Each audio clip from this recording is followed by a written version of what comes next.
Mechanical engineering government polytechnic college Ajmer से आप सभी का स्वागत करती हूँ। MEMA 208 सब्जेक्ट में unit number 8 internal combustion engines के बारे में आज हम पढ़ेंगे। इंटरनल कंबशन इंजन्स, जैसे कि नाम से ही पता लग रहा है, ये वे इंजन होते हैं जिसमें कि ईंधन का दहन सिलेंडर के अंदर होता है। इसमें ईंधन की रासायनिक ऊर्जा पहले ऊष्मा ऊर्जा में परिवर्तित होती है और फिर यह ऊष्मा ऊर्जा यांत्रिक ऊर्जा में परिवर्तित होती है, जिससे कि इंजन क्रैंकशाफ्ट घूमती है। अंतर्दहन इंजनों की विशेषता यह है कि ये बहुत ही कॉम्पैक्ट होते हैं, स्थान कम घेरते हैं, इनकी दक्षता बहुत अच्छी होती है, हाई होती है, इनकी चाल भी बहुत उच्च होती है। ये हल्के होते हैं, तुरंत शक्ति उत्पादन कर सकते हैं तथा इसमें किसी प्रकार का बॉयलर, ईंधन दहन करने के लिए फर्नेस, बॉयलर या उपसाधन, कंडेंसर आदि नहीं लगाने पड़ते हैं। और यह इंजन बहुत ही अधिक उपयोगी होते हैं और पोर्टेबल होते हैं। इनका उपयोग जनरली जितने भी ऑटोमोबाइल्स होते हैं, स्कूटर, मोटरसाइकिल, कार, बस, ट्रैक्टर, पानी के जहाज, लोकोमोटिव, वायुयान एवं अनेक उद्योगों में एज अ प्राइम मूवर इनका उपयोग होता है। अब हम अंतर्दहन इंजनों के वर्गीकरण की बात करते हैं, तो इनको कई आधारों पर इनको वर्गीकृत किया जा सकता है। पहला है ईंधन के आधार पर। फ्यूल हम कौन सा यूज़ कर रहे हैं। अगर पेट्रोल यूज़ कर रहे हैं तो पेट्रोल इंजन, डीजल इंजन और गैस इंजन। अगर किसी प्रकार की कोई गैस फ्यूल की तरह इस्तेमाल में ले रहे हैं तो ये गैस इंजन कहलाते हैं। दूसरा आधार है फ्यूल को इग्नाइट करने की सिचुएशन के आधार पर, किस प्रकार से फ्यूल को हमने इग्नाइट करा है। तो पहला जो है वो है स्पार्क इग्निशन। अगर स्फुलिंग के द्वारा स्पार्क प्रदान करके किसी बाहरी सोर्स से अगर स्पार्क प्रदान करके फ्यूल को चलाया जा रहा है तो स्पार्क इग्निशन इंजन कहलाते हैं ये। फिर है कंप्रेशन इग्निशन इंजन, इसको संपीड़न ज्वलित इंजन कहते हैं इनको। कंप्रेशन के द्वारा फ्यूल अगर स्वतः ही जलने लगे तो इसे हम कंप्रेशन इग्निशन इंजन्स कहते हैं। हॉट स्पॉट इग्निशन, मतलब किसी एक बिंदु पर अगर स्टार्ट हो जाए इग्निशन तो इसे हॉट स्पॉट इग्निशन इंजन कहते हैं। तीसरा प्रकार का क्लासिफिकेशन है नंबर ऑफ स्ट्रोक्स के आधार पर प्रति साइकिल। तो जो थर्मोडायनेमिक साइकिल है, चक्र में इंजन पिस्टन जो है वह BDC से TDC तक या TDC से BDC तक जो गति करता है तो वो एक स्ट्रोक कहलाती है। दो अधिकतम और उच्चतम सीमा के बीच में गति को पिस्टन का एक स्ट्रोक माना जाता है। तो अगर थर्मोडायनेमिक साइकिल के अंदर पिस्टन जितने स्ट्रोक लेगा उसके आधार पर हम वर्गीकृत कर सकते हैं। अगर पिस्टन 2 स्ट्रोक ले रहा है प्रति साइकिल तो ये 2 स्ट्रोक इंजन कहलाते हैं। अगर पिस्टन 4 स्ट्रोक लेता है प्रति थर्मोडायनेमिक साइकिल तो इसे हम 4 स्ट्रोक साइकिल इंजन कहते हैं। चौथे प्रकार का बेसिस है क्लासिफिकेशन का साइकिल ऑफ ऑपरेशन। इंजन कौन सी ऊष्मागति की चक्र पर कार्य कर रहा है। अगर वह ऑटो साइकिल पे कार्य कर रहा है तो ऑटो साइकिल इंजन कहलाता है।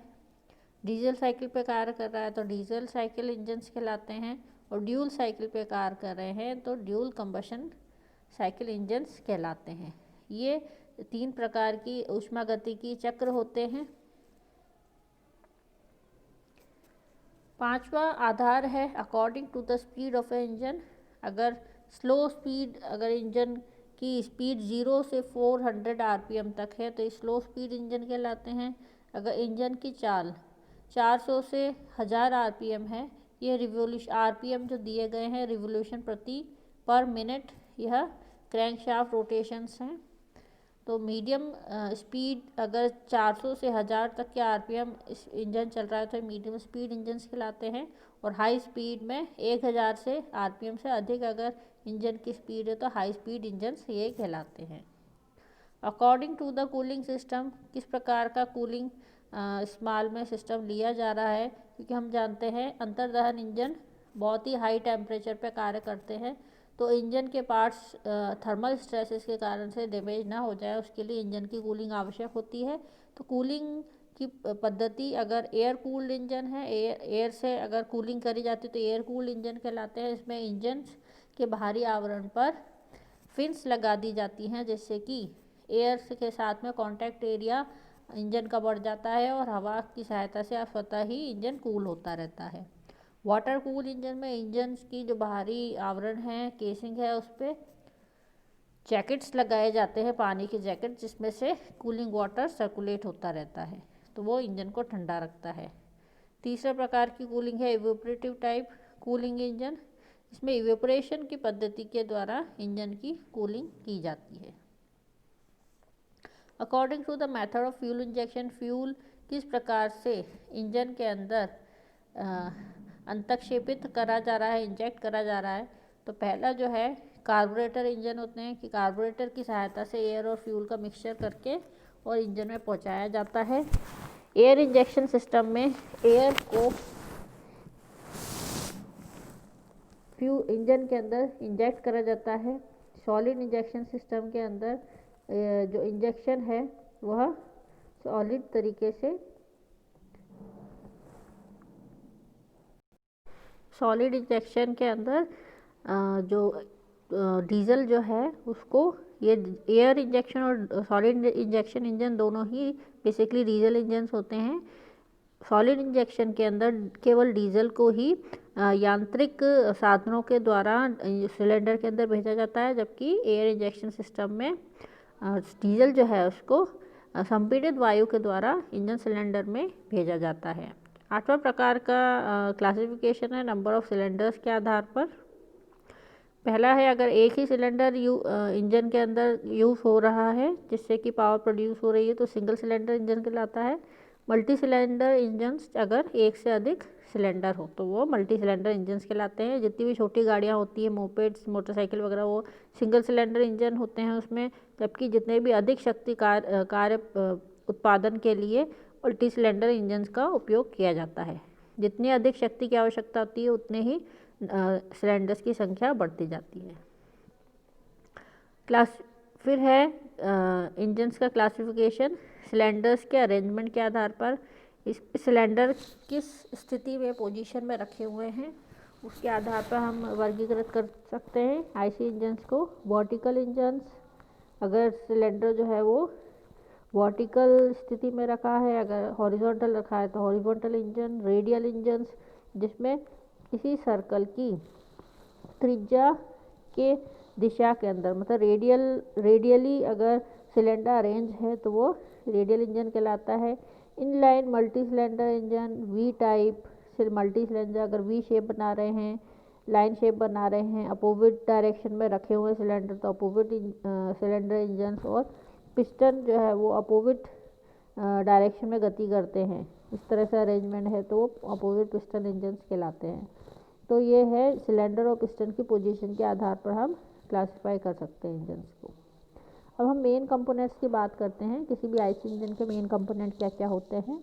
इसमें जो बेसिक है वो है सिलेंडर होता है, इसके अंदर कंबशन चैम्बर है जहाँ पे फ्यूल का दहन होता है।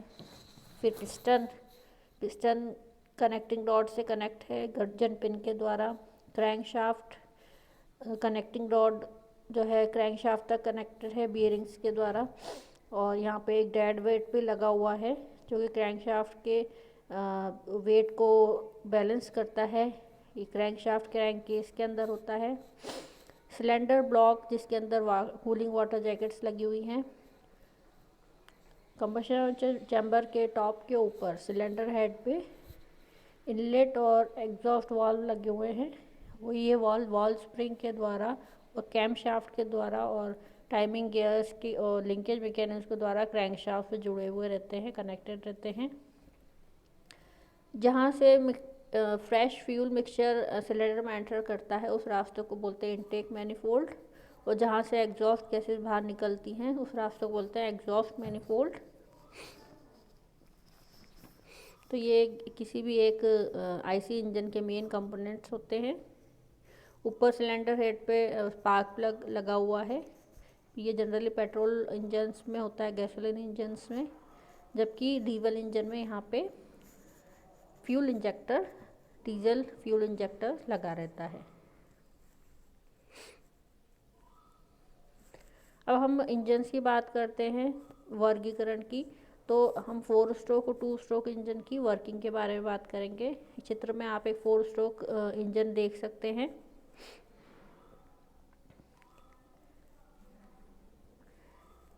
तो सबसे पहले हम 4 स्ट्रोक इंजन की वॉल टाइमिंग डायग्राम की बात करते हैं। यहाँ पे चित्र में थ्योरेटिकल और एक्चुअल वॉल टाइमिंग डायग्राम्स दिखाए गए हैं। तो अगर हम 4 स्ट्रोक पेट्रोल इंजन की बात करते हैं, 4 स्ट्रोक का मतलब है जो आईसी इंजन के अंदर जो भी थर्मोडायनेमिक साइकिल है, चक्र, ऊष्मागतिकीय चक्र, जिसमें कि एक चक्र में एक बार शक्ति का उत्पादन होता है। तो अगर ये पूरी साइकिल पिस्टन के 4 स्ट्रोक्स में कंप्लीट होती है तो यह 4 स्ट्रोक इंजन कहलाते हैं। और अगर फ्यूल पेट्रोल हम काम में ले रहे हैं तो ये पेट्रोल इंजन्स कहलाते हैं। चित्र में आप देख सकते हैं, हम सबसे पहले थ्योरेटिकल वॉल टाइमिंग डायग्राम की बात करते हैं। वॉल टाइमिंग डायग्राम ये वो डायग्राम होते हैं जो कि जो वाल्व होते हैं, इनलेट और एग्जॉस्ट वाल्व, इनकी खुलने की, बंद होने की समय को प्रदर्शित करते हैं। यह समय क्रैंक शाफ्ट के रोटेशन एंगल के साथ में प्रदर्शित किया जाता है कि क्रैंक शाफ्ट का एंगल क्या रहेगा जब कौन सा वाल्व खुलेगा या बंद होगा, स्पार्क कब उत्पादित की जाएगी, कौन कौन से स्ट्रोक किस प्रकार से पिस्टन के स्ट्रोक के अनुसार कार्य कर रहे हैं। तो कोई भी वॉल टाइमिंग डायग्राम पहली चीज़ बताता है वाल्व्स के ओपन होने और बंद होने का समय। दूसरी चीज़ क्रैंक के रोटेशन, क्रैंक एंगल्स को बताता है, क्रैंक की पोजीशन को बताता है। तीसरा पिस्टन की पोजीशन को बताता है टीडीसी और बीडीसी के बीच में। तो ये जानकारी हमें किसी भी वॉल टाइमिंग डायग्राम से प्राप्त होती है।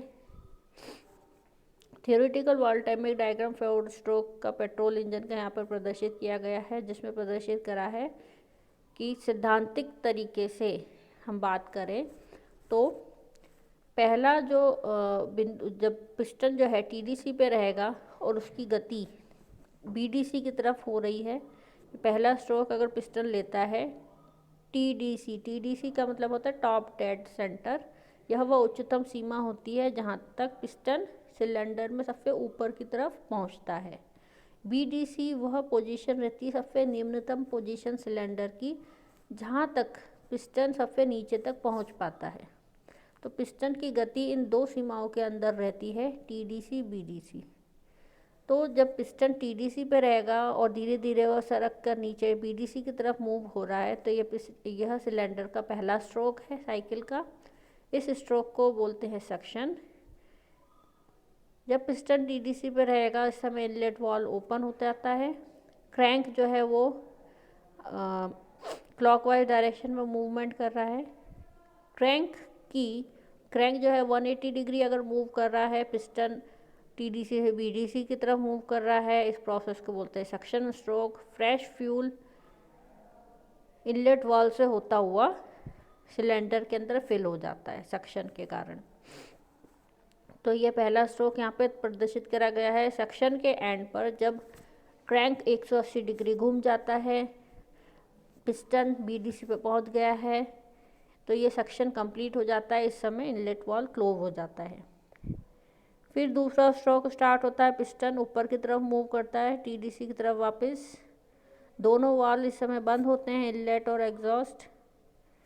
जो फ्यूल है सिलेंडर में फिल हुआ है वह कंप्रेस होता है। तो पेट्रोल इंजन के केस में यहाँ पे एयर और फ्यूल का मिक्सचर सक्शन स्ट्रोक में आता है इनलेट वाल्व से होता हुआ, और कंप्रेशन स्ट्रोक में इस एयर और फ्यूल के मिक्सचर को कंप्रेस किया जाता है। पिस्टन की मूवमेंट होगी बीडीसी से टीडीसी की तरफ, क्रैंक 180 डिग्री मूव होगा, दोनों वाल्व क्लोज रहेंगे। फिर कंप्रेशन के एंड पर जब पिस्टन टीडीसी पे पहुंच गया है, स्पार्क स्टार्ट हो जाती है। जो हमारा स्पार्क प्लग है उससे चिंगारी पैदा करी जाती है, जिस कारण से यह कंप्रेस्ड फ्यूल, जिसका तापमान और दाब बहुत ही अधिक होता है, वह स्वतः जलने लग जाता है स्पार्क की सहायता से। तो ये जो स्ट्रोक होगा तीसरा, पिस्टन जो है वो तेज़ी से नीचे की तरफ जाएगा, क्योंकि जो फ्यूल है, फ्यूल मिक्सचर वो तेज़ी से आग पकड़ता है। ये एक्सपांशन होता है इसमें, पावर स्ट्रोक इसको कहते हैं, एक्सपांशन स्ट्रोक। इसमें तेज़ी से एक्सप्लोजन होता है, जिसके कारण से पिस्टन जो है हाई प्रेशर वेव्स के कारण तेज़ी से नीचे की तरफ धकेला जाता है। तो पिस्टन तेज़ी से टीडीसी से बीडीसी की तरफ पहुंचता है, इसे एक्सपांशन स्ट्रोक कहते हैं। फ्यूल जो है तेज़ी से दहन होता है फ्यूल का, यहाँ पे इस स्ट्रोक के अंदर पिस्टन नीचे तक पहुंचता है। इस पावर स्ट्रोक के एंड में एग्जॉस्ट वाल्व ओपन हो जाता है। पिस्टन जो है फिर से चौथा स्ट्रोक लेता है, फिर से बीडीसी से टीडीसी की तरफ बढ़ता है, इसे एग्जॉस्ट स्ट्रोक कहते हैं। इसमें एग्जॉस्ट वाल्व ओपन हो जाता है, जितनी भी दहन गैसेज हैं, दग्ध गैसें जली हुई, वह सिलेंडर से बाहर इस स्ट्रोक में निकाली जाती है एग्जॉस्ट वाल्व से होती हुई। तो पिस्टन जो है वो इन दग्ध गैसों को धकेलता है, बाहर की तरफ धकेलता हुआ बाहर निकाल देता है। तो इस प्रकार से ये 4 स्ट्रोक कंप्लीट होते हैं। पिस्टन 4 स्ट्रोक लेता है। क्रैंक कुल 720 डिग्री घूमता है, मतलब 2 रिवोल्यूशन पूरे चक्कर लेता है, रिवोल्यूशंस। तो 2 रिवोल्यूशन, क्रैंक के 2 रिवोल्यूशन होते हैं, 4 पिस्टन के 4 स्ट्रोक्स होते हैं। तो ये पूरी थर्मोडायनेमिक साइकिल इस तरह से 4 स्ट्रोक इंजन में कंप्लीट होती है। तो ये थ्योरेटिकल वाल्व टाइमिंग डायग्राम प्रदर्शित किया गया है, लेकिन एक्चुअल वाल्व टाइमिंग डायग्राम थोड़ा अलग होता है। इसमें जो भी हमारे दोनों वाल्व हैं उनको पहले कुछ डिग्री पहले ही खोल दिया जाता है, और स्पार्क को भी कुछ डिग्री पहले ही प्रदान कर दिया जाता है। तो यहाँ पे आप चित्र में देख सकते हैं, सक्शन में जो इनलेट वाल्व है वो सक्शन स्टार्ट होने से पहले ही कितना डिग्री पहले, 15 डिग्री पहले ही इनलेट वाल्व ओपन कर दिया जाता है। जब सिलेंडर में एग्जॉस्ट स्ट्रोक चल रहा होता है, उसको कंप्लीट होने से 15 डिग्री पहले ही इनलेट वाल्व खोल दिया जाता है। ये इसका खोलने का मेन कारण है, इंजन की वॉल्यूमेट्रिक एफिशिएंसी इससे इंक्रीज होती है। और हम जानते हैं वॉल्व मैकेनिज्म जो होता है उसमें कुछ टाइम लगता है फ्रिक्शन के कारण से, तो जिससे कि वाल्व जो है वो काफ़ी थोड़ी देर से खुलते हैं। तो वाल्व जो है बिल्कुल सही टाइम पे खुल जाए, इसके लिए उनको पहले ही खोल दिया जाता है। इससे इंजन की जो वॉल्यूमेट्रिक एफिशिएंसी है वो इंक्रीज होती है। तो 15 डिग्री पहले इनलेट वाल्व को खोल दिया जाता है, फिर सक्शन स्टार्ट होता है। इसके बाद में इनलेट वाल्व को 35 डिग्री बाद में बंद करा जाता है, जिससे कि फ्यूल जो है अच्छे से कंप्रेस हो जाए। तो इनलेट वाल्व को 35 डिग्री, जो हमारा क्रैंक है वह एक नीचे तक, पिस्टन जो है वो बीडीसी तक पहुंच गया है, लेकिन उसके बाद भी 35 डिग्री क्रैंक के और आगे घूमने तक भी हम, कंप्रेशन भी स्टार्ट हो चुका है सिलेंडर में, लेकिन उसके बाद भी हम इसको 35 डिग्री बाद में बंद करते हैं इनलेट वाल्व को। इसके बाद में कंप्रेशन स्ट्रोक स्टार्ट हो जाता है। कंप्रेशन स्ट्रोक कंप्लीट नहीं होता है, उससे 20 डिग्री पहले ही स्पार्क प्लग से स्पार्क दे दी जाती है। इसका क्या कारण है? क्योंकि जब हम स्पार्क देते हैं तो इग्निशन लैग उत्पन्न हो जाता है, फ्लेम प्रोपगेशन में टाइम अधिक लगता है, जो चिंगारी है उसको पूरे सिलेंडर में फैलने के लिए अधिक समय लगता है, इसको बोलते हैं इग्निशन लैग। इस इग्निशन लैग को दूर करने के लिए, जिससे प्रॉपर फ्यूल की जो है वो उसका दहन हो, उसके लिए स्पार्क प्लग से स्पार्क 20 डिग्री पहले ही कंप्रेशन स्ट्रोक में ही के एंड में ही प्रोवाइड करा दी जाती है, प्रॉपर फ्यूल के इग्निशन के लिए। अब फिर ये एक्सपांशन स्ट्रोक स्टार्ट हो जाएगा, और एक्सपांशन स्ट्रोक चल रहा है उससे 35 डिग्री पहले ही एग्जॉस्ट वाल्व को ओपन कर दिया जाता है। इसका भी यही कारण है, जिससे दग्ध गैसें पूरी अच्छी तरह बाहर निकल जाएं। तो एग्जॉस्ट वाल्व को खोलने में, बंद करने में थोड़ा समय लगता है वाल्व मैकेनिज्म में, क्योंकि पूरी यांत्रिक प्रणाली होती है। तो इस समय को, इस लैग को दूर करने के लिए एग्जॉस्ट वाल्व को 35 डिग्री पहले ही खोल दिया जाता है। फिर एग्जॉस्ट स्ट्रोक स्टार्ट होता है।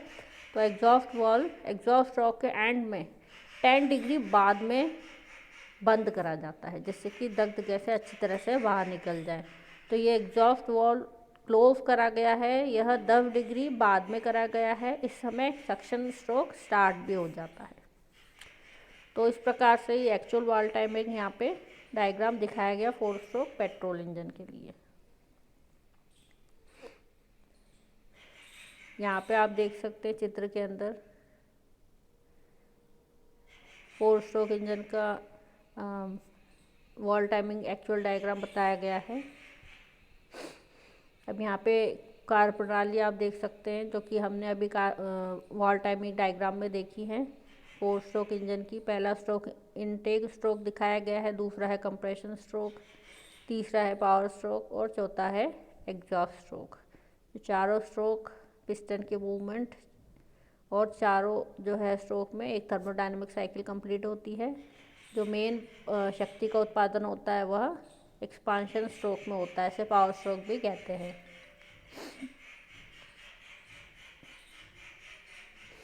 क्रैंक की रोटेशन जो है वो 2 रिवोल्यूशन लेता है क्रैंक। यहाँ पे इंडिकेटर डायग्राम बताया गया। इंडिकेटर डायग्राम बेसिकली प्रेशर और वॉल्यूम के बीच में ग्राफ होता है कि किस प्रकार से पूरी एक थर्मोडायनेमिक साइकिल के अंदर दाब और आयतन बदल रहे हैं सिलेंडर के अंदर फ्यूल मिक्सचर के। तो यहाँ पे actual valve timing diagram, actual pressure volume diagram, indicator diagram यहाँ पर प्रदर्शित किया गया 4 स्ट्रोक साइकिल पेट्रोल इंजन का। तो पेट्रोल इंजन है, ये ऑटो साइकिल पर कार्य करते हैं। तो एक्चुअल साइकिल वो इस प्रकार की होती है। कंप्रेशन स्ट्रोक प्रोसेस दिखाया गया है 1 से 2 तक, फिर 3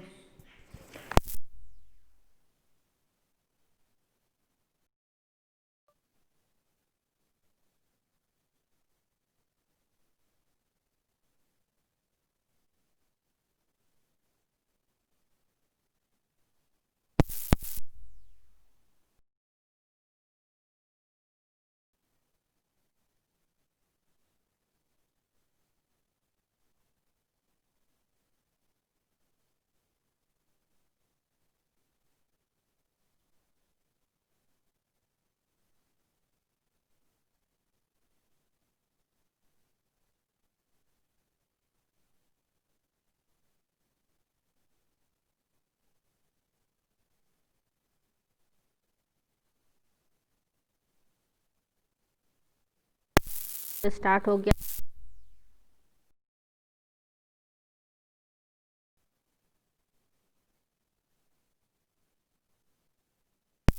4 से 5 एक्सपांशन है। ईवीओ इनलेट वाल्व ओपन करा गया है, एग्जॉस्ट वाल्व ओपन करा है ईवीओ का मतलब, और ईवीसी मतलब एग्जॉस्ट वाल्व क्लोज करा गया है।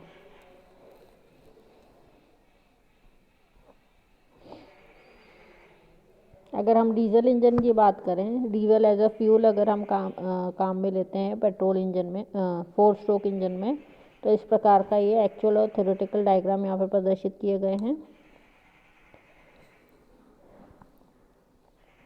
पेट्रोल इंजन और डीजल इंजन में अंतर इतना है, पेट्रोल इंजन में तो एयर और फ्यूल का मिक्सचर होके कार्बोरेटर से सक्शन के अंदर सिलेंडर के अंदर प्रवेश करता है, जबकि डीजल इंजन में पहले एयर जो है वो सक्शन स्ट्रोक में एंटर करती है, फिर उसका कंप्रेशन होता है सक्शन कंप्रेशन स्ट्रोक के अंदर, और कंप्रेशन के बाद में डीजल को फ्यूल इंजेक्टर की सहायता से इंजेक्ट करा जाता है सिलेंडर में।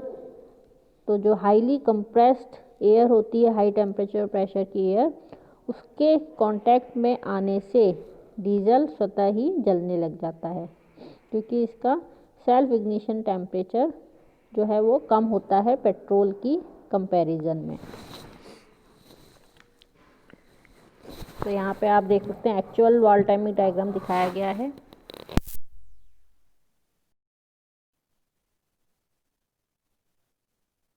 100 கிராமில் 52.1 கிலோ கலோரி உள்ளன.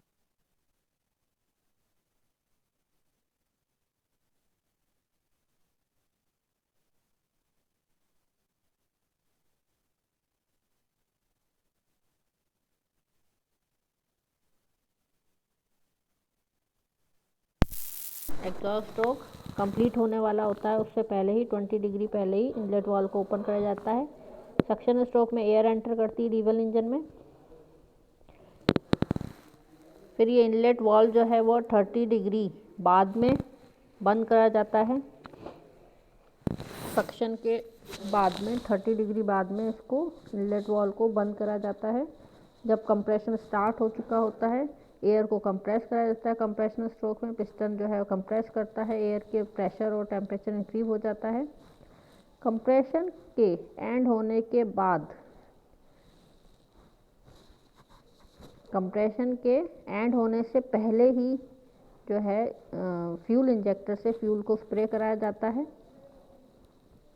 यह लगभग 5 डिग्री होता है। जो हमारा क्रैंक है वह 360 डिग्री करने वाला होता है, उससे पहले ही 5 डिग्री पहले ही फ्यूल इंजेक्टर से डीजल को स्प्रे कराया जाता है। जैसे ही डीजल को हाई टेम्परेचर वाली प्रेशर वाली एयर के साथ में कांटेक्ट में आता है, डीजल स्वतः ही जलने लगता है, तो इसे हम पावर स्ट्रोक कहते हैं। ये इसमें फ्यूल का दहन होता है। अब ये जो पावर स्ट्रोक है एक्सपांशन स्ट्रोक, यह कंप्लीट होने वाला होता है उससे पहले ही लगभग 45 डिग्री पहले ही एग्जॉस्ट वाल्व को ओपन कर दिया जाता है। अब जो है क्रैंक पिस्टन बीडीसी तक पहुंचता है, उसके बाद में एक्सपांशन एग्जॉस्ट स्ट्रोक स्टार्ट हो जाता है। फिर से पिस्टन की मूवमेंट टीडीसी की तरफ रहती है। ये एग्जॉस्ट वाल्व जो है वह एग्जॉस्ट कंप्लीट होने के बाद भी 15 डिग्री बाद बंद करा जाता है। इस समय सक्शन स्ट्रोक स्टार्ट हो गया होता है। तो इस प्रकार से ये 4 स्ट्रोक डीजल इंजन जो है वो कार्य करते हैं। यहाँ पे आप चित्र में देख सकते हैं किस प्रकार से 4 स्ट्रोक डीजल इंजन में होते हैं। सक्शन स्ट्रोक में केवल एयर आती है जिससे कि पिस्टन कंप्रेस करता है कंप्रेशन स्ट्रोक में, तो फ्यूल इंजेक्टर के द्वारा डीजल का स्प्रे कराया जाता है, जिससे डीजल स्वतः जलने लगता है और फ्यूल का दहन होता है, पावर मिलती है क्रैंकशाफ्ट पे, और उसके बाद में एग्जॉस्ट स्ट्रोक में एग्जॉस्ट गैसें बाहर निकल जाती हैं। यहाँ पे ये डीजल इंजन का एक्चुअल इंडिकेटर डायग्राम बताया गया है, पीवी डायग्राम, दाब और आयतन के बीच में। इसमें 1 से 2 सक्शन स्ट्रोक है, एयर एंटर हो रही है। 2 से 3 कंप्रेशन स्ट्रोक है। 3 से 4 हीट एडिशन है, constant pressure heat addition process है। 3 से 4, 4 से 5 एक्सपांशन प्रोसेस है, पावर स्ट्रोक जिसे कहते हैं। कंप्रेशन और एक्सपांशन प्रोसेस एडियाबेटिक प्रोसेस होते हैं आइडली, लेकिन यहाँ पे ये पॉलीट्रॉपिक प्रोसेस हैं। इसी तरह से आइडल अगर साइकिल होती है उसमें 3 से 4 heat addition constant pressure process होता है, लेकिन यहाँ पे ये पूरी तरह से कांस्टेंट प्रेशर प्रोसेस नहीं है। 5 से 1 फिर से एग्जॉस्ट प्रोसेस है। अब हम बात करते हैं 2 स्ट्रोक इंजन। ये वो इंजन होते हैं जिसमें कि थर्मोडायनेमिक साइकिल पिस्टन के 2 स्ट्रोक्स में ही कंप्लीट हो जाती हैं। इनकी जो संरचना होती है इन इंजन की वह 4 स्ट्रोक से कुछ थोड़ी अलग होती है। इनमें वाल्व नहीं होते हैं, वाल्व की जगह इनमें पोर्ट होते हैं। 4 स्ट्रोक इंजन में तो इनलेट वाल्व और आउटलेट वाल्व होता था, लेकिन यहाँ पे 2 स्ट्रोक इंजन में पोर्ट होते हैं, इनलेट पोर्ट, आउटलेट पोर्ट और ट्रांसफर पोर्ट, 3 पोर्ट होते हैं।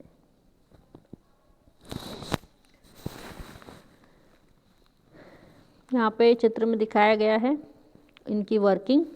पिस्टन की 2 स्ट्रोक में ही पूरे प्रोसेस थर्मोडायनेमिक प्रोसेस चारों प्रोसेस हो जाते हैं। पहला जो स्ट्रोक है पिस्टन का, जब पिस्टन बीडीसी से टीडीसी की तरफ ऊपर की तरफ गति करता है, इस समय सक्शन और कंप्रेशन दोनों कंप्लीट हो जाते हैं। यहाँ पे देख सकते हैं आप क्रैंक केस में फ्यूल मिक्सचर एंटर करता है, क्रैंक केस के अंदर भी यह प्रवेश कर सकता है फ्यूल का मिक्सचर। तो अगर हम यहाँ पे डीजल इंजन की बात कर रहे हैं तो एयर एटमॉस्फेयर से ब्लोअर से होती हुई सक्शन स्ट्रोक जो हमारा इनलेट पोर्ट है उससे होती हुई क्रैंक केस में प्रवेश करती है, और पिस्टन जो है ऊपर वाला जो एरिया है कंबशन चैम्बर, इसमें पिस्टन एयर को कंप्रेस कर रहा होता है। दूसरा स्ट्रोक जो है जब पिस्टन जो है वो नीचे की तरफ मूव करता है, इसमें एक्सपांशन और एग्जॉस्ट दोनों हो जाते हैं। एक्सपांशन कैसे होगा, अभी जो कंबशन चैम्बर में कंप्रेस्ड एयर थी उसमें डीजल फ्यूल इंजेक्टर के द्वारा फ्यूल को इंजेक्ट करा जाता है। जैसे ही फ्यूल इंजेक्ट करेंगे पिस्टन जो है वो तेज़ी से टीडीसी से बीडीसी की तरफ नीचे जाता है। इस समय जो एग्जॉस्ट पोर्ट है और ट्रांसफर पोर्ट दोनों ओपन हो जाते हैं और क्रैंक केस में जो फ्रेश एयर भरी हुई है वह ट्रांसफर पोर्ट से होती हुई कंबशन चैम्बर में आ जाती है और जो भी दग्ध गैसें बची है कंबशन चैम्बर में वो उसको धकेलती है एग्जॉस्ट पोर्ट से बाहर निकलने के लिए। तो इस प्रकार से फ्रेश एयर दग्ध गैसों को बाहर धकेलती है और ट्रांसफर पोर्ट से होती हुई क्रैंक केस से ट्रांसफर पोर्ट से होती हुई कंबशन चैम्बर में फिल हो जाती है। तो इस प्रकार से पहले स्ट्रोक में तो सक्शन और कंप्रेशन वर्क होते हैं और दूसरे पिस्टन के दूसरे स्ट्रोक में एक्सपांशन और एग्जॉस्ट स्ट्रोक होते हैं। तो ये जो चारों साइकिल है, चारों प्रोसेस है, इस प्रकार से कंप्लीट होते हैं पिस्टन के 2 स्ट्रोक में। इसमें क्रैंक केवल 1 रिवोल्यूशन लेता है, 1 रिवोल्यूशन में पूरी जो थर्मोडायनेमिक साइकिल है वो कंप्लीट हो जाती है। यहाँ पे एक्चुअल इंडिकेटर डायग्राम हम देख सकते हैं 2 स्ट्रोक डीजल इंजन का।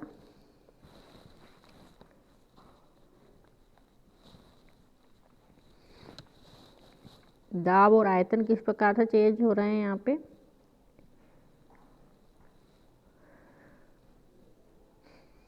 अगर हम पेट्रोल इंजन की बात करते हैं तो 2 स्ट्रोक पेट्रोल इंजन में सक्शन स्ट्रोक में एयर और फ्यूल का मिक्सचर कार्बोरेटर से होता हुआ यहाँ आता है। सक्शन स्ट्रोक में क्रैंक केस में फिल हो जाता है, दूसरी तरफ कंबशन चैम्बर में कंप्रेशन चल रहा होता है पिस्टन का। दूसरे स्ट्रोक में पिस्टन तेजी से दूसरा जो स्ट्रोक होता है उसमें कंप्रेशन के एंड में स्पार्क प्लग की सहायता से स्पार्क दे दी जाती है जिससे कि कंप्रेस्ड एयर फ्यूल का मिक्सचर वो उसका बहुत जलने लगता है, उसका दहन होता है। पिस्टन जो है एक्सपांशन से तेज़ी से नीचे की तरफ आता है, पावर स्ट्रोक होता है ये। पिस्टन तेज़ी से नीचे की तरफ आता है, इससे एग्जॉस्ट वाल्व ओपन हो जाता है और ट्रांसफर पोर्ट ओपन हो जाता है। ट्रांसफर पोर्ट से होता हुआ फ्रेश चार्ज जो क्रैंक केस में भरा हुआ था सक्शन स्ट्रोक में वह कंबशन चैम्बर वाले पोर्शन में आ जाता है ट्रांसफर पोर्ट से होता हुआ और वह जितनी भी दग्ध गैसें हैं उनको बाहर की तरफ धकेलता है जिससे कि दग्ध गैसें एग्जॉस्ट पोर्ट से होती बाहर निकल जाती हैं। इन 2 स्ट्रोक इंजन्स के अंदर जो हमारा पिस्टन होता है उसका ऊपरी सिरा, पिस्टन का शीर्ष, उसका शेप कुछ इस प्रकार का होता है जो कि जिसकी सहायता से जो फ्रेश चार्ज है, फ्रेश फ्यूल, वह दग्ध गैसों को धकेलता है बाहर की तरफ। तो इससे जो मूवमेंट है फ्रेश चार्ज का, दग्ध गैसों का, वह इस प्रकार से होता है कि फ्रेश चार्ज एग्जॉस्ट पोर्ट से बाहर नहीं निकलता है, केवल दग्ध गैसें ही बाहर निकलती हैं। तो इस प्रक्रिया को जिसमें कि फ्रेश चार्ज ट्रांसफर पोर्ट से आता हुआ दग्ध गैसों को एग्जॉस्ट पोर्ट की सहायता से बाहर की तरफ धकेले, इस प्रोसेस को हम स्कैवेंजिंग कहते हैं। तो इस स्कैवेंजिंग प्रोसेस में सुधार करने के लिए पिस्टन का जो शीर्ष है, हेड, वो इस प्रकार का शेप का बनाया जाता है। यह 2 स्ट्रोक पेट्रोल इंजन का एक्चुअल इंडिकेटर डायग्राम यहाँ पर प्रदर्शित किया गया है कि किस प्रकार से टीडीसी और बीडीसी की पोजीशन पिस्टन की रहती है और किस प्रकार से इनलेट और एग्जॉस्ट पोर्ट जो है वो ओपन होते हैं, क्लोज होते हैं, ट्रांसफर पोर्ट किस तरह से ओपन रहेगा, क्लोज रहेगा और किस प्रकार से प्रोसेस चलेंगे। अब हम बात करते हैं 2 स्ट्रोक और 4 स्ट्रोक पेट्रोल इंजन के कंपैरिजन की। तो जो 2 स्ट्रोक इंजन्स होते हैं इसमें जो है इनकी वर्किंग तो हम देख ही चुके हैं। तो ये जो इंजन्स होते हैं यह कम शक्ति उत्पादित करते हैं, इसलिए छोटे जो व्हीकल्स हैं जैसे मोपेड है, मोटरसाइकिल, केवल उन्हीं में हम इनको इस्तेमाल में लेते हैं। जबकि 4 स्ट्रोक इंजन पावर अधिक प्रोड्यूस करते हैं, इसलिए इनको हम जितने भी अधिक पावर प्रोड्यूसिंग इंजन्स होते हैं उनमें काम में लेते हैं। जितने भी 4 व्हीलर्स होते हैं या फिर जहाँ पे हमें अधिक शक्ति की आवश्यकता होती है वहाँ पे हम इन इंजन्स को काम में लेते हैं। 2 स्ट्रोक इंजन का जो प्रारंभिक मूल्य है वो कम होता है, 4 स्ट्रोक का अधिक होता है प्रारंभिक मूल्य। 2 स्ट्रोक इंजन हल्के होते हैं, कम स्थान घेरते हैं, जबकि 4 स्ट्रोक इंजन भारी होते हैं और अधिक स्थान घेरते हैं। 2 स्ट्रोक इंजन की मेंटेनेंस कॉस्ट कम होती है, 4 स्ट्रोक की मेंटेनेंस कॉस्ट अधिक होती है। 2 स्ट्रोक इंजन्स की मैकेनिकल एफिशिएंसी अधिक होती है, जबकि 4 स्ट्रोक इंजन की मैकेनिकल एफिशिएंसी कम होती है, क्योंकि 4 स्ट्रोक इंजन में जो शक्ति है वो 4 स्ट्रोक में कंप्लीट होती है, तो इस कारण से फ्रिक्शन लॉसेस भी अधिक हो जाते हैं, तो इसमें मैकेनिकल एफिशिएंसी इनकी कम होती है। 2 स्ट्रोक इंजन्स का जो कंप्रेशन रेशियो वो कम होता है, इसके कारण से स्टैंडर्ड एफिशिएंसी इनकी कम होती है। 4 स्ट्रोक इंजन में कंप्रेशन रेशियो अधिक होता है, इसलिए इनकी स्टैंडर्ड एफिशिएंसी अधिक होती है। 2 स्ट्रोक इंजन अधिक आवाज़ करते हैं, 4 स्ट्रोक कम आवाज़ करते हैं। 2 स्ट्रोक में वियर टियर अधिक होता है और 4 स्ट्रोक के अंदर वियर टियर कम होता है। तापीय दक्षता थर्मल एफिशिएंसी 2 स्ट्रोक की कम होती है, 4 स्ट्रोक की अधिक होती है। 2 स्ट्रोक के अंदर फ्यूल कंजप्शन अधिक होता है, जबकि 4 स्ट्रोक में फ्यूल का कंजप्शन कम होता है, क्योंकि प्रॉपर बर्निंग होती है 4 स्ट्रोक के अंदर।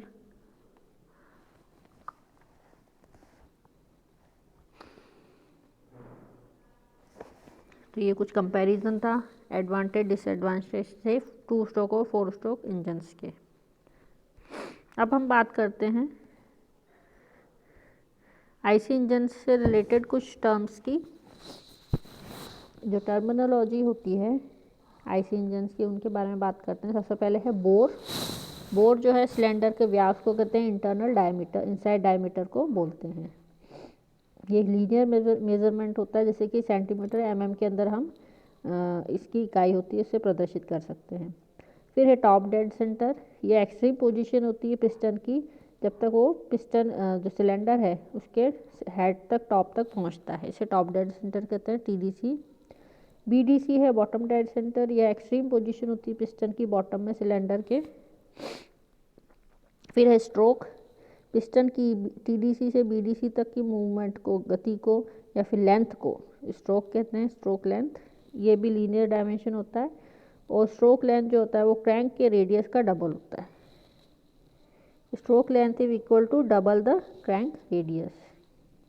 फिर है स्वेप्ट वॉल्यूम। स्वेप्ट वॉल्यूम क्या होता है? The volume swept through by the piston is moving between top dead centre and bottom dead centre. तो पिस्टन जो है एक स्ट्रोक में कितना जो फ्यूल का मिक्सचर को स्वेप्ट कर सके, है ना, तो ये इसको हम वी एस से डिनोट करते हैं। तो यह टीडीसी और बीडीसी के बीच का जो आयतन है पिस्टन के द्वारा विस्थापित किया गया आयतन, इसको हम बोलते हैं स्वेप्ट वॉल्यूम। इसको हम किस प्रकार से निकाल सकते हैं? π/4 टी स्क्वायर इंटू एल से। एल यहाँ पे स्ट्रोक लेंथ है, यहाँ पे डी जो है बोर है, सिलेंडर का व्यास। तो इस प्रकार से हम ये स्वेप्ट वॉल्यूम निकालते हैं। फिर है क्लियरेंस वॉल्यूम, अवकाश आयतन बोलते हैं। तो स्पेस पिस्टन जो है टीडीसी तक पहुंचता है, टीडीसी के ऊपर जो सिलेंडर का बचा हुआ भाग है, बचा हुआ आयतन है, जहाँ पे फ्यूल जो है कंप्रेस होता है, जिसको हम क्लियरेंस वॉल्यूम कहते हैं, वीसी, अवकाश आयतन। तो सिलेंडर का टोटल वॉल्यूम हम लिख सकते हैं वी बराबर अवकाश आयतन प्लस स्वेप्ट वॉल्यूम। फिर है क्रैंक आर्म या क्रैंक थ्रो कैसे कहते हैं? तो radial distance from the centre of the line of a crank shaft to the centre of a crank pin. तो रेडियल डिस्टेंस होता है, दूरी होती है क्रैंक शाफ्ट के सेंटर से और क्रैंक पिन के सेंटर के बीच की दूरी क्रैंक थ्रो कहलाता है। क्रैंक थ्रो होता है स्ट्रोक का आधा, जो स्ट्रोक लेंथ है उसका आधा होता है ये, जबकि स्ट्रोक जो होती है वह क्रैंक रेडियस का डबल होती है। फिर हम बात करते हैं पिस्टन स्पीड की। इसको कहीं पे मीन पिस्टन स्पीड भी कहते हैं। यह होती है, इसको हम निकाल सकते हैं 2 into stroke into RPM upon 60। यहाँ पे स्ट्रोक लेंथ है और RPM क्या है? यह रिवोल्यूशन पर प्रति मिनट है क्रैंक की। फिर हम बात करते हैं कंप्रेशन रेशियो की, संपीड़न अनुपात। ये क्या होता है? यह होता है सिलेंडर का टोटल वॉल्यूम और क्लियरेंस वॉल्यूम का अनुपात। तो हम इसको स्मॉल r से डिनोट करेंगे। तो इसको सूत्र हम निकाल सकते हैं, सिलेंडर का total volume VC plus VS upon clearance volume VC। जितना अधिक कंप्रेशन रेशियो होता है उतनी ही इंजन की एफिशिएंसी अधिक होती है। अब हम बात करते हैं सुपर चार्जिंग और टर्बो चार्जिंग की। तो जो इंजन्स होते हैं उनके अगर हमें अधिक आयतनिक दक्षता वॉल्यूमेट्रिक एफिशिएंसी इंक्रीज़ करेंगे तो इंजन की ओवरऑल एफिशिएंसी इंक्रीज़ होती है। फ्यूल को, इसके लिए हम जो फ्यूल का मिक्सचर है, हम ये चाहते हैं कि शक्ति अधिक से अधिक उत्पन्न हो सिलेंडर इंजन के द्वारा। उसके लिए हम जो मिक्सचर एंटर करता है सिलेंडर में उसका आयतन बढ़ा देते हैं। तो उस आयतन को बढ़ाने के लिए तरीका ये है कि हम एक सुपर चार्जर लगाते हैं। यह एक प्रकार का कंप्रेसर होता है जो कि फ्यूल को, जो कि सक्शन स्ट्रोक में एंटर होने वाला है सिलेंडर के अंदर, उसको पहले से ही हम कंप्रेस करके भेजते हैं। इससे फ्यूल की अधिक मात्रा सिलेंडर के अंदर जाती है। इंजन के वही सिलेंडर के लिए फ्यूल की अधिक मात्रा हम भेजते हैं। तो फ्यूल को पहले से ही कंप्रेस करके भेजते हैं, इससे अधिक से अधिक शक्ति प्राप्त होती है। इस प्रकार से कंप्रेशन रेशियो भी इंक्रीज होता है इंजन का, थर्मल एफिशिएंसी इंक्रीज होती है, ओवरऑल एफिशिएंसी इंक्रीज होती है, वॉल्यूमेट्रिक एफिशिएंसी इंक्रीज होती है। तो यहाँ पे आप देख सकते हैं सुपर चार्जर लगाया गया है, एक प्रकार का कंप्रेसर होता है। यह एक गियर या पुली मैकेनिज्म के द्वारा क्रैंक शाफ्ट पे ही कनेक्टेड रहता है। क्रैंक शाफ्ट के रोटेशन से ही इसको रोटेशन मिलता है। तो इस प्रकार से कुछ शक्ति जो है वह व्यय होती है सुपर चार्जर के अंदर। दूसरा जो तरीका है आजकल जो काम में आ रहा है वो है टर्बो चार्जर। ये भी सुपर चार्जिंग की तरह ही है, लेकिन इसमें हम क्रैंकशाफ्ट की पावर को इस्तेमाल में नहीं लेते हैं। इसमें हम जो दग्ध गैसें जो कि वेस्ट निकल रही हैं, इंजन से निकल जाती हैं एटमॉस्फेयर, उनकी शक्ति को हम यहाँ पे काम में लेते हैं। तो यहाँ पे इस तरह से हम वेस्टेज को जो है वो हम रीयूज़ कर रहे हैं।